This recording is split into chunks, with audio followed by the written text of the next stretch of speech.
ओम नमो भगवते वासुदेवाय। हर साल चैत्र माह के कृष्ण पक्ष की एकादशी तिथि को पापमोचनी एकादशी मनाई जाती है। इस दिन जगत के पालनहार श्री हरि विष्णु जी की पूजा उपासना का बड़ा महत्व है।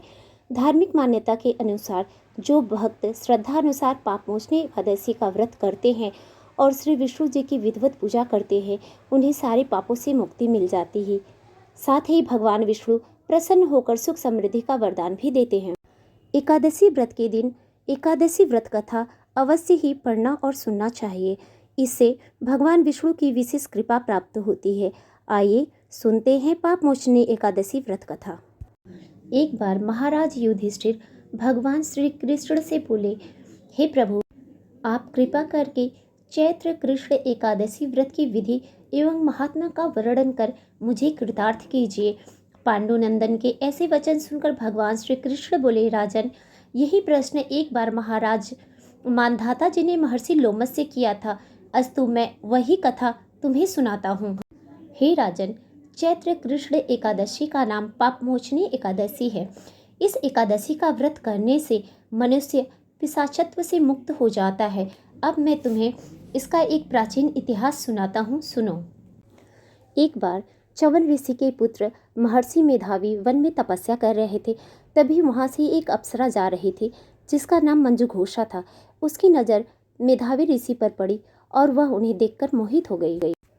इसके पश्चात मंजुघोषा ने मेधावी ऋषि को अपनी तरफ आकर्षित करने के लिए कई प्रयास किए। इस कार्य की मदद के लिए कामदेव भी सामने आ गए। तब मेधावी ऋषि भी मंजुघोषा की तरफ आकर्षित हो गए। ऐसे में वह देवों के देव महादेव की तपस्या करना भूल गए। कुछ समय निकल जाने के बाद मेधावी को अपनी गलती का एहसास हुआ तो मुनि ने मंजुघोषा को अपराधिनी मानते हुए उसे पिशाचिनी होने का श्राप दे दिया। मुनि के श्राप से मंजुघोषा पिशाचिनी हो गई और मुनि के चरणों पर गिरकर कहा, प्रभु, मैं अपराधिनी हूँ, मेरा क्या दोष है? आपने मुझे व्यर्थ ही श्राप दे दिया है। खैर, अब जो होना था सो हो गया।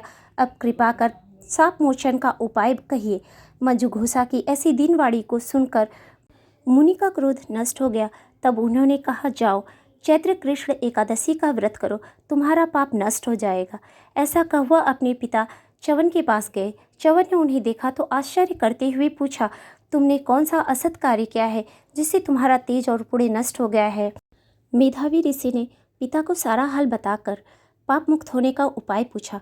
पुत्र के ऐसे पूछने पर च्यवन ने भी पुत्र को वही सलाह दी जो उन्होंने मंजुघोषा को दी थी। अस्तु मेधावी ऋषि और मंजुघोषा दोनों ने पापमोचनी एकादशी का व्रत कर अपने अपने पापों को नष्ट किया। पापमोचनी एकादशी का यह प्रभाव है कि व्रत करने वाले के पाप नष्ट हो जाए। इस कथा के कहने या सुनने से हजारों गोदान का फल प्राप्त होता है। ब्रह्म हत्या, स्वर्ण चोरी, शराब पीने का पाप, गुरुपत्नी गमन का पाप, यह संसार के समस्त पापों को यह पापमोचनी एकादशी नष्ट कर सकती है। जय श्री कृष्णा।